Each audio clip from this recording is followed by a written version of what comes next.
린드 부인은 앤이 초록 지붕집에 온 지 2주가 지나서야 앤을 살피러 왔다. 엄밀히 말해 린드 부인이 이렇게 늦은 것은 부인의 잘못이 아니었다. 이 선량한 부인은 마지막으로 초록 지붕집을 찾아왔던 날 이후 때 아닌 독감에 걸려 그동안 집에서 꼼짝할 수가 없었다. 그다지 병치레가 없는 편이라 아픈 사람들을 보란듯이 무시하던 린드 부인은 독감이란 이 세상의 여느 병과는 다르며 하느님이 내린 특별한 재앙이라고밖에 설명할 수 없다고 주장했다. 그러다가 외출해도 괜찮다는 의사의 말이 떨어지기가 무섭게 매슈와 마릴라 남매가 데려온 고아를 보고 싶은 마음을 주체하지 못하고 급히 달려왔던 것이다. 에이번리 마을에서는 이미 초록지붕집에 대한 온갖 이야기와 추측들이 무성했다. 앤은 그 2주일 동안 깨어있는 순간순간을 알차게 보냈다. 주변에 있는 나무들과도 벌써 친해졌다. 사과나무 과수원 아래로 난 오솔길을 따라가면 숲이 나온다는 사실도 알게 되었다.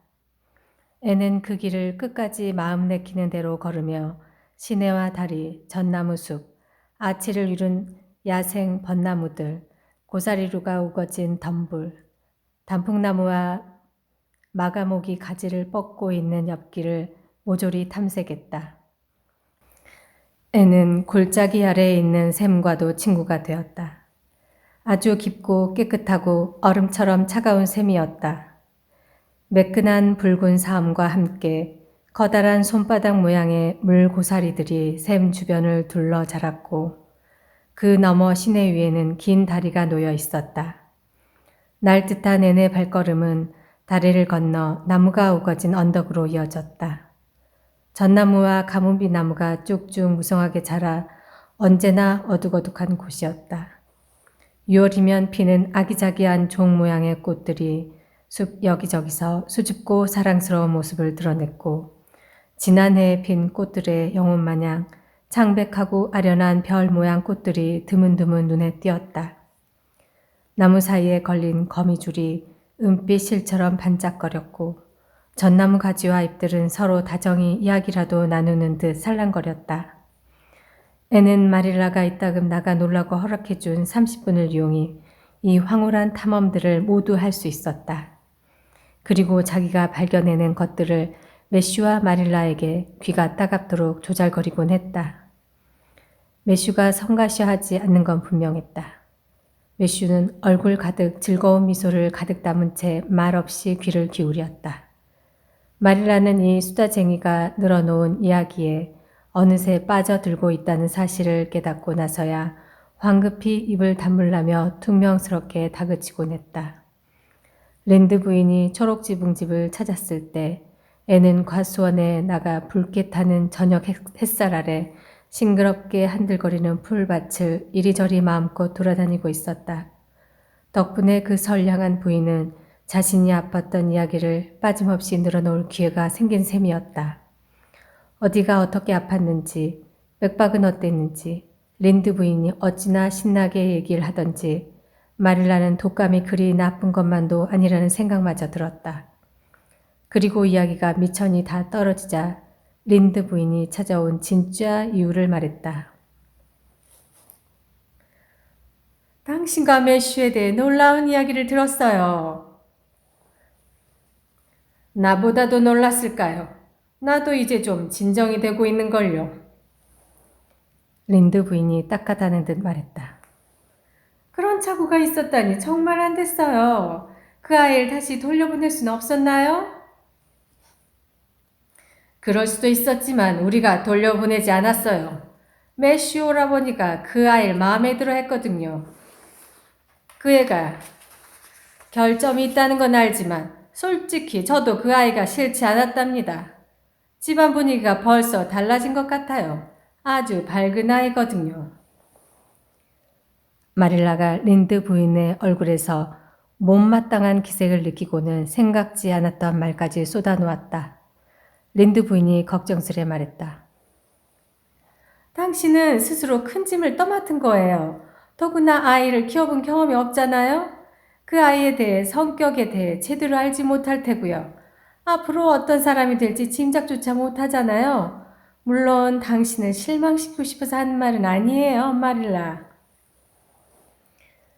마릴라가 무덤덤하게 대꾸했다. 실망 같은 건 하지 않아요. 난 한번 마음을 정하면 끝까지 밀고 나가는 성격이거든요. 아마 애니 보고 싶겠죠? 내가 불러오지요.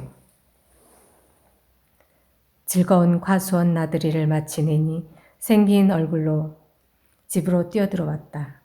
하지만 뜻밖의 낯선 손님을 보고는 당황해하며 문가에 멈춰섰다. 고아원에서 입었던 꼭 달라붙은 깡총한 원피스 아래 깡마른 다리가 볼썽사납게 길쭉이 드러난 것이 여간 우스꽝스러운 모습이 아니었다. 주근깨도 오늘따라 유난히 더 많고 두드러져 보였다. 모자를 쓰지 않아 바람에 헝클어진 머리카락은 그야말로 엉망이었고 그 어느 때보다 빨개 보였다. 이런 확실히 얼굴을 보고 결정한 건 아니로군요. 린드 부인이 단호하게 말했다.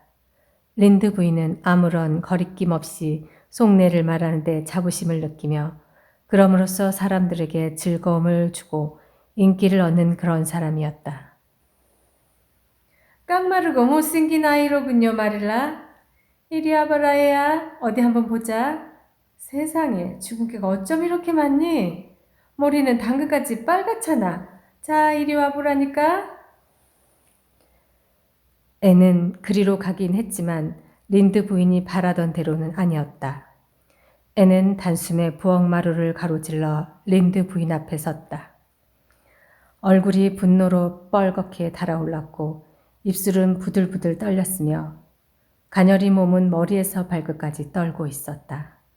애니 발로 마루를 쾅쾅 굴리며 목매인 소리로 울부짖었다. 아주머니 같은 사람은 싫어요. 싫어, 싫어, 정말 싫어. 싫다고 소리칠 때마다 발 구르는 소리도 점점 커졌다. 어떻게 저한테 깡마르고 못생겼다고 할 수 있어요? 어떻게 제가 주근깨 투성이에 머리가 빨갛다고 말할 수 있는 거죠? 아주머니 뻔뻔하고 예의 없고 인정머리 없는 사람이에요. 앤!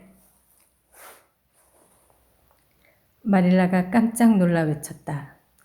하지만 애는 조금도 굴하지 않고 머리를 꼿꼿이 치켜들고 번뜩이는 눈으로 주먹을 불끈 쥔 채 증기를 뿜듯 씩씩거리며 린드 부인에게 계속 대들었다. 어떻게 제게 그런 말씀을 할 수 있어요? 애니 격한 목소리로 반복해서 말했다. 아주머니한테 그런 식으로 말하면 좋겠어요?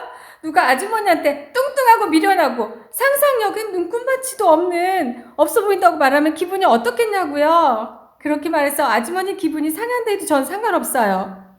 아주머니가 기분 상했으면 좋겠어요. 아주머니 주쟁뱅이 토마스 아저씨보다 제 마음을 더 아프겠어요. 아주머니를 절대 용서하지 않겠어요. 절대로, 절대로. 린드 부인이 잔뜩 질린 얼굴로 소리쳤다. 저렇게 고약한 성미를 받나. 마릴라가 간신히 이야기할 기운을 내서 말했다. 앤, 네 방에 가서 내가 올라갈 때까지 기다려라. 앤이 울음을 터뜨리며 복도로 나가는 문을 밀치더니 바깥 현관 위에 함석판이 덜거덕거릴 정도로 세차게 문을 닫았다. 그러고는 쏜살같이 복도를 지나 회오리 바람처럼 계단을 뛰어 올라갔다. 위에서 쾅 하는 소리가 둔탁하게 들리는 걸로 보아 동쪽 방문도 거세게 닫는 모양이었다. 린드 부인이 한껏 점잔을 빼며 말했다. 글쎄요, 마릴라. 난 저런 아이를 키우는 당신이 전혀 부럽지 않군요. 마릴라가 어떻게 사과하고 용서를 구해야 할지 몰라 당황해하며 입을 열었다. 하지만 마릴라의 입에서 나온 말은 그때나 나중에 돌이켜보나 스스로도 놀랄 만한 것이었다. 생긴 걸 가지고 그렇게 비웃으면 안 돼요, 레이첼. 린드 부인이 화를 내며 따졌다. 마릴라 거스버트, 방금 눈앞에서 저의 고약한 짓거리를 보고서도 저 아이 편을 드는 건 아니겠죠? 마릴라가 천천히 말했다. 아니에요. 그 애를 두둔하고 싶은 생각은 없어요. 그 아이는 몹시 버릇없이 행동했고 그건 내가 따끔하게 야단치겠어요. 하지만 우린 저 아이에게 너그러워져야 해요. 한 번도 제대로 된 교육을 받아본 적이 없는 아이니까요. 그리고 당신도 그 애한테 너무 심했어요, 레이첼. 마릴라는 그런 말을 하는 자신에게 다시 한번 놀라면서도 마지막 말을 덧붙이지 않을 수 없었다. 린드 부인은 자존심이 상한 듯 자리에서 일어났다. 네, 앞으로도 아주 조심해서 말하도록 하지요, 마릴라. 어디서 왔는지도 모르는 그 아이의 기분을 먼저 생각해야 하니까요. 아니에요, 화나지 않았어요. 염려 마세요. 당신이 너무 안 돼서 화도 못 내겠네요. 아무튼 저 아이 때문에 고생기는 하겠어요. 하지만 아이를 열이나 키우고 2명이를 내가 굳이 충고를 하자면 물론 그렇다고 당신이 들을 것 같지도 않지만 그래도 한마디 하자면 꽤 두꺼운 차장나무 회초리로 혼을 내도록 하세요.